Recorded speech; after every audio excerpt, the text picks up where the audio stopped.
분이신 김경호 선배님의 강연을 시작하도록 하겠습니다. 무대 위로 올라오실 때 큰 박수 부탁드립니다.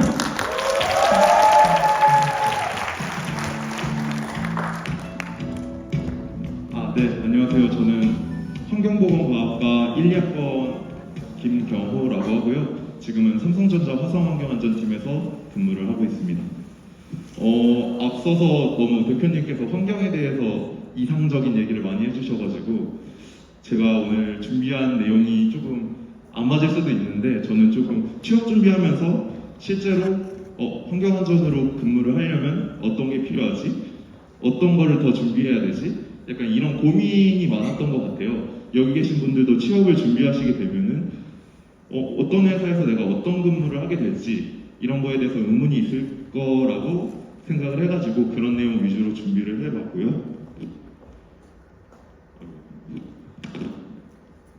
네, 먼저 제가 취업을 준비하면서 저는 사실 막연하게 삼성전자가 우리나라 1등기업이니까 삼성전자에 가서 환경안전으로 근무를 해야겠다 라고 생각을 했어요. 근데 사실 삼성전자를 생각했을 때 이 회사가 핸드폰 만드는 회사, 반도체를 만드는 회사, 이 정도는 알고 있었는데 사실 명확하게 어떤 사업부로 구성이 돼 있고 어떤 제품들을 만들고 있는지는 정확히 몰랐었거든요.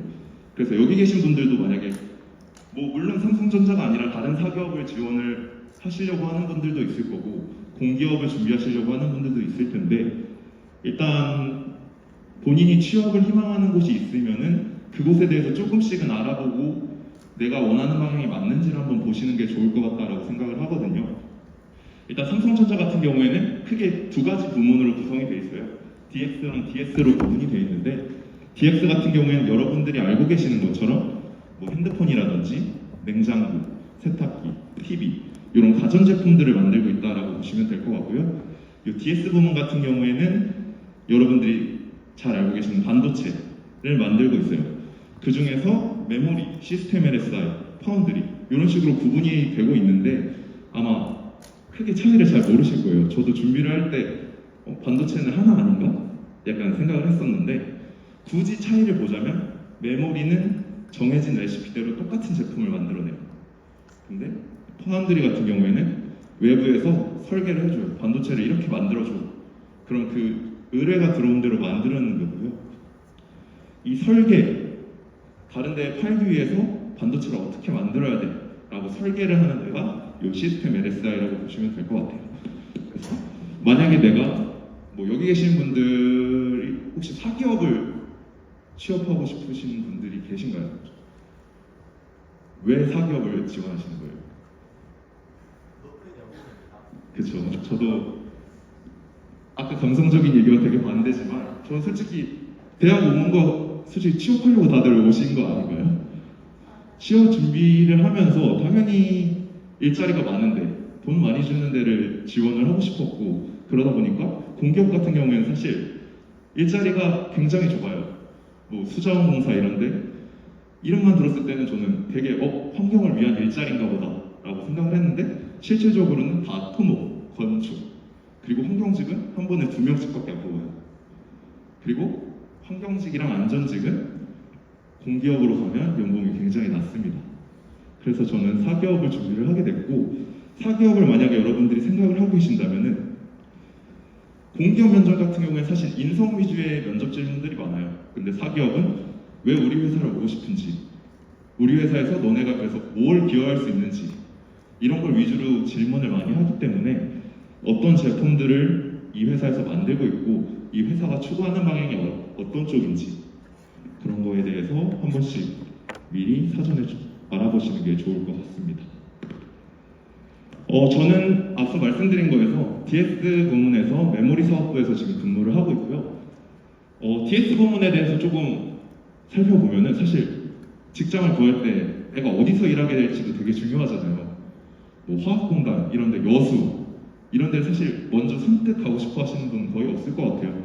저도 그것도 고려 요소 중에 하나였고, 저희 DS 부문 같은 경우에는 대부분 수도권 위주에 집중이 돼 있어요. 그래서 보시면은 화성 캠퍼스, 기흥, 평택, 온양 이렇게 구성이 되어 있는데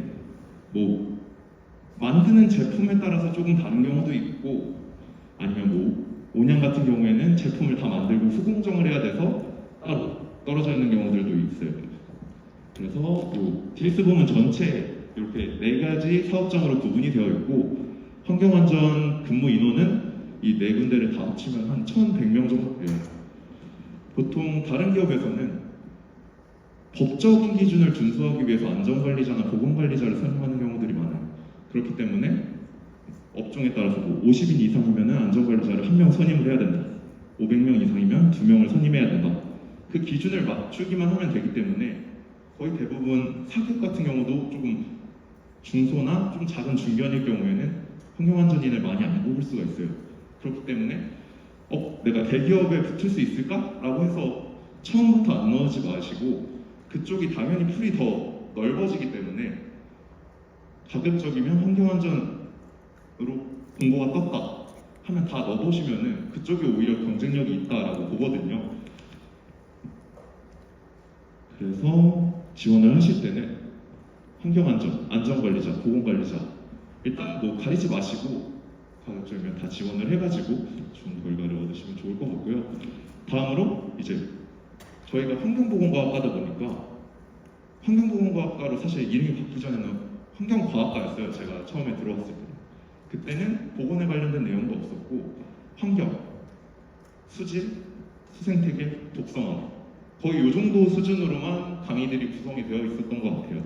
실제로 많은 선배들도 이 수질 관련돼서만 기사 자격증을 따고 그 관련해서만 취업을 하셨고요. 근데 아무래도 안전보건에 대한 중요성이 대두되다 보니까 그 대학교 입장에서도 그런 흐름을 타서 환경보건과학과로 이름을 바꿨겠죠. 실제로 많은 산업계에서도 지금 안전보건 쪽이 굉장히 커지고 있어요. 그렇기 때문에 환경안전, 안전관리자, 보건관리자에 대한 수요는 점점 늘어날 거고 그에 따라서 여러분들이 만약에 내가 꼭 환경 쪽으로만 업무를 진행을 할 거야 환경 쪽만 전공할 거야 라는 게 아니시라면은 이 환경안전이 가지고 있는 폭넓은 범위에 대해서 조금 준비를 하셔야 될 거라고 생각을 하거든요. 그래서 실제로 저희 환경안전 부서에서 하는 업무들 좀 간략하게 정리를 해봤어요. 먼저 안전 같은 경우에는 저희는 반도체 업장이다 보니까 굉장히 많은 설비들이 있어요. 화성 사업장만 기준으로 했을 때 한 반도체 설비가 한 8,000대 정도 있거든요. 이 설비들을 운영하고 유지 보수를 하기 위해서 안전 관리를 해야 되는데 이 설비들이 들어오기 전부터 뭐 세미에스프라든지 커먼스펙 이런 반도체 협회에서 정한 기준들이 있는데 이 기준에 맞게 설비들이 설계가 됐는지 이 설비들이 비상시에 누를 수 있는 EMO 버튼이 있는지 어떤 비상 상황에 설비 전원이 다운되는 인터락이 있는지 이런 내용들을 제대로 반영해서 설비가 들어왔는지를 평가를 하게 되고요. 그 다음으로는 이제 팹 내에서 뭐 설치를 한다든지 철거를 한다든지 이런 다양한 작업들이 있을 거잖아요. 이 작업의 유형별로 위험성을 구분을 해가지고 이 작업의 안전 관리를 진행을 하고 있습니다. 그 외에도 이제 사고 같은 경우가 사실 시설의 결함보다는 근로자의 불안전한 행동에 의해서 많이 발생을 하거든요. 이런 불안전한 행동을 줄일 수 있는 가장 좋은 방법이 근로자의 의식을 향상시키는 거다. 그래서 안전문화 활동을 진행을 하고 있습니다. 다음으로 보건 같은 경우에는 뭐 여기 보건 수업들이 있으니까 알고 계시겠지만 뭐 유해인자 관리, 작업 환경 측정 이런 업무들을 진행을 하고 있고요. 화학물질 위험성 관련해서 MSDS 개정 그리고 MSDS를 게시하고 근로자한테 교육하는 업무들을 진행을 하고 있고 일부 설비 중에서 저희가 방사선을 쓰는 설비들이 있어요. 이 설비들에서 방사선 노출이 있는지 선량계를 근로자에게 부착을 해서 이 노출량을 측정하고 방사선 취급자들한테 교육을 진행을 하고 있습니다. 다음으로 환경 같은 경우에는 폐수나 이런 폐배기 이런 배출물들에 대해서 관리하고 오염시설에 대한 환통법 인허가를 진행을 하고 있다라고 보시면 될 것 같고요. 이제 다양한 유독물질들이 사실 사용이 되고 있어요. 저희 사업장에서. 그렇기 때문에 이 부산물들에 대해서 스크러버나 이런 처리시설 통해서 대기에 안전하게 배출되고 있는지까지 관리를 하고 있다라고 보시면 될 것 같습니다. 네, 다음으로 방제 같은 경우에는 뭐 여러 리크 감지기나 가스 감지기 같은 감지 시설 아니면 뭐 소화기나 소화전, 스프링클러 같은 방제 시설, 그리고 비상물품 보관함, 세척 시설 같은 다양한 시설물들을 관리를 하고 있다라고 보시면 될 것 같고요.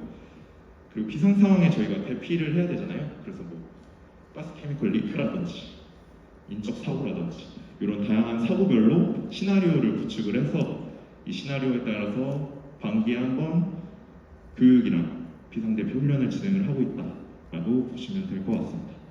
마지막으로 인허가인데요. 인허가 같은 경우에는 거의 법적인 근거에 따라서 대회기관을 통해서 심사를 받는 거다라고 보시면 될 것 같아요. 가장 많이 들어보셨을 게 PSM, 이 공정안전관리제도 같은 경우에는 유독물질이나 사고대비 물질 같은 화학물질을 취급하게 됐을 때 이제 PSM 대상 물질을 취급할 때 인허가를 받게 되는 건데요. 이제 안전보건공단을 통해서 이제 등급에 따라서 뭐 받는 주기가 조금 다르기는 한데 전체적인 안전관리 현황에 대해서 평가를 받는다라고 보시면 될 것 같습니다. 그 외에도 뭐 황산, 불산, 지질산, 염산 같은 사대 물질을 취급하게 되시면 그 협력사한테 작업을 줄 때 도급 승인 인허가를 받는다든지 아니면 ISO나 코샵, 오사스 같은 안전보건 경영 시스템이라는 게 있어요. 국제표준기구에서 너네 법적으로 안전보건에 대한 경영 계획을 세웠어? 특검은 다 받았어? 교육은 다 받았어? 이런 전체적인 안전보건 시스템에 대해서 제대로 되고 있는지 평가하는 항목들이 있는데 그 항목들을 모두 준수했을 때 이 사업장은 안전보건 관리를 제대로 하고 있어 라고 인증을 해주는 시스템이라고 보시면 될 것 같습니다. 네, 간단하게 환경안전에 대해서 설명을 했을 때 이 정도로 구성이 되어 있고요. 저는 지금 요 화성환경안전팀에서 좀 파트 부분이 좀 애매하긴 한데 안전과 보건에 관련된 업무를 한다고 보시면 될 것 같아요. 저도 환경보건과학과를 나왔지만 환경안전으로 입사를 해서 안전과 보건에 대한 업무를 하고 있어요. 그럼 만약에 여기서 환경안전에 지망하시는 분들이 있다면 당연히 이 안전보건에 대한 지식이 필요하겠죠. 그런 내용들도 준비를 해주셔야지 환경안전으로 지원을 하셨을 때 메리트가 있다라는 거를 생각을 해주시면 될 것 같고요. 저는 지금 회사에서 이제 협력사 법규 대응 관리 업무를 하고 있는데요. 이제 산업안전보건법에서 너네가 협력사한테 작업을 주려면 이런 안전보건 조치들을 해야 돼라고 명시를 해놓은 사항들이 있어요. 첫 번째로 산업재해 예방 조치를 해라라고 해서 정기적으로 너네 협력사랑 협의체를 꾸려서 월일에 회의를 해. 그리고 작업을 주는 장소에 대해서 이틀에 한 번 점검을 해. 그리고 작업을 주는 사업주와 작업을 받는 사람, 사업주 같이 너네가 작업 현장을 점검을 해. 이런 항목들이 다 뭐 일정 주기마다 정해져 있어요. 그런 내용들을 진행을 하고 법적으로 결과를 만들어서 가지고 있는 업무를 하고요. 그런 업무들이 나중에 아까 말씀드렸던 인허가, PSM이라든지 그런 자료로도 활용이 된다라고 보시면 될 것 같습니다.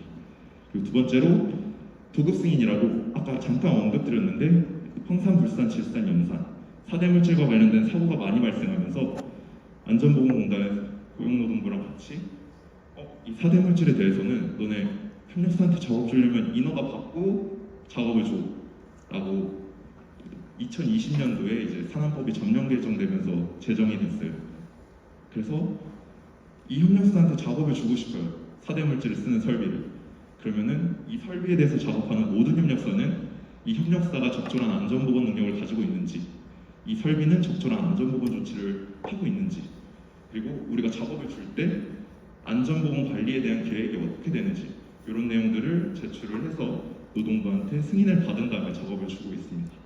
그리고 마지막으로 협력사를 작업을 주려면 너네 이 협력사가 진짜 안전보건 관리 능력이 있는지 사고 안 나고 안전하게 작업할 수 있는 협력사인지 평가를 하고 작업을 줘라고 명시가 되어 있어요.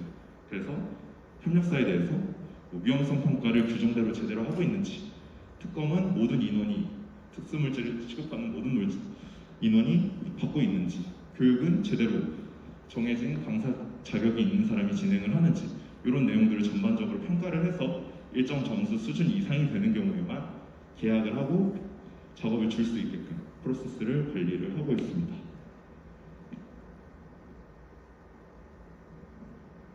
네, 그래서 만약에 내가 환경안전으로 이제 입사를 하고 싶다 그러면 뭐를 준비해야 되지? 라고 예전에 제가 다른 교수님 땜빵으로 이제 잠깐 이런 식으로 강의를 간 적이 있는데 질문을 되게 많이 받았어요. 그때 제가 답변 드린 거랑 비슷한 내용으로 키워드를 3개를 뽑아왔는데 먼저 관련 자격증입니다. 환경안전이라는 게 전문직이에요. 제졸직이라는 게 아니라 보통 대부분 안전관리자, 보건관리자 이런 법적 기준을 선임하기 위해서 뽑는 거기 때문에 자격증을 필요로 합니다. 왜냐하면 안전관리자, 보건관리자로 선임되기 위해서는 필수적으로 요구되는 자격증들이 있어요. 그런 자격증을 만족하기 위해서라도 기본값으로 가지고 가시는 게 좋을 것 같고요. 제가 개인적으로 추천드리는 순위는 내가 만약에 나 그냥 시험만 하면 돼. 난 환경 쪽 안 해도 돼. 안전이나 보건이든 방제든 환경안전으로 일단 취업할 거야. 하면 산업안전 기사가 환경안전에서는 가장 많이 쓰이고요. 그 다음에는 뭐 대기환경 기사, 아니면 위험물 산업안전 기사. 요 순으로 3개 정도. 뭐 3개를 다 따시라는 건 아닌데 최소 1개 정도는 가지고 있으셔야지 동일하게 환경안전으로 지원하는 경쟁자들 사이에서 기본값은 한다라고 보시면 될 것 같아요. 저희 지금 환경안전 관련된 과들이 사실 국내에 그렇게 많지 않아요. 안전공학 같은 경우에는 서울 쪽에는 과기대밖에 없고요.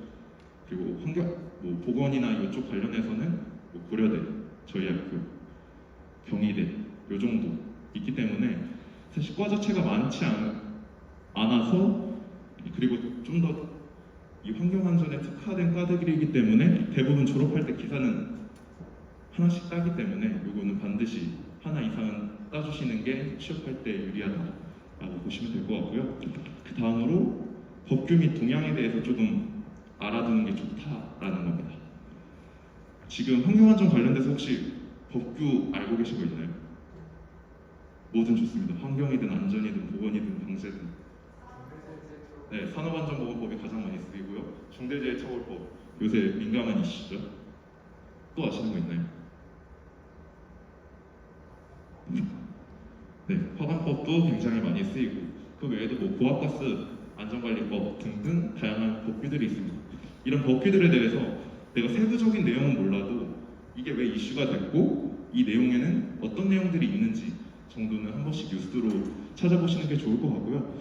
사실 동양 같은 경우에는 뉴스에 검색하면 많이 안 나오는 경우들이 많아요. 왜냐하면 대부분 사고에 의해서 발생되는 동향이기 때문에 굳이 표출시키지 않는 경우들도 있고 표출됐을 경우에는 이미 너무 유명해진 이유라서 이 동양 같은 경우에는 주변에 선배분들 근무하고 계시는 선배분들 통해서 듣는 게 가장 좋은데 요새 이슈 중에서 뭐 요새까지 아니더라도 알고 계신 이슈들이 있나요?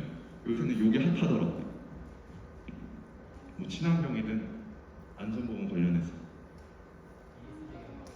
ESG 경영, 네, 지속가능한 경영에 대해서 지금 굉장히 관심이 높아지고 있죠. 이에 따라서 뭐 아리백이라고 해서 재활용률을 100%로 올리겠다라든지 물발자국을 취득해서 물 사용량을 저감하겠다라든지 그런 내용들에 대해서 조금 인지를 하면 좋으실 것 같고 뭐 안전보건 관련해서는 최근에 뭐 카카오 화재도 그렇고 배터리 사고들이 굉장히 많이 나고 있어요. 그래서 거의 대부분 모든 기업에서 ESS, 에너지를 저장하는 시스템이라든지 아니면 UPS, 설비가 다운되면 안 되기 때문에 항시적으로 전원이 공급되는 시스템 이런 시스템들을 유지하기 위해서 배터리를 사용하고 있는데 이 배터리 관련해서 화재를 어떻게 줄일 것인지 이런 이슈들에 대해서 굉장히 관심이 많기 때문에 만약에 내가 면접을 한다거나 할 때 임원 입장에서는 이 사람이 똑같은 지원 자격인데 이 사람은 이 이슈에 대해서 어떻게 알고 있지? 당연히 한 번 더 관심이 갈 수밖에 없기 때문에 조금 회사에서 어떤 이슈들을 주로 다루고 있는지 이런 내용들을 인지를 하시면 좋을 것 같습니다. 그리고 조금 부가적으로 인적성인데요. 뭐 삼성 같은 경우에 사트, 공기업 같은 경우에 NCS 사실 이름만 다르지 저는 똑같다고 생각하거든요. 문제가 수리력, 추리력 뭐 이런 것들을 보는 건데 사실 대부분 자소서를 붙고 나서 급하게 준비하시는 경우들이 많은 것 같아요. 근데 아무래도 급하게 준비하시다 보면은 거의 한 열흘 정도밖에 시간이 없었나? 그랬던 것 같거든요, 저는. 저도 되게 준비 없이 갑자기 자소서 다 넣고 합격했다는 데만 모아가지고 거기 이제 인적성공사 사가지고 풀고 그런 식으로 준비를 했었는데 조금 더 미리 준비해 두시면은 수월하게 취업에 도움이 되지 않을까 생각을 해요. 왜냐면은 사실 저희 회사 내에서 우스갯소리로 동기들끼리 하는 게 솔직히 지사트를 내가 상위 뭐 0.1% 1% 안에 든다. 그러면 면접관 싸대기를 때리고 나와다 붙는다 라는 얘기가 있어요. 그렇기 때문에 이 인적성 검사도 굉장히 변별력으로 많이 작용을 하기 때문에 이 내용도 미리 준비를 해주시면 좋을 것 같습니다. 네.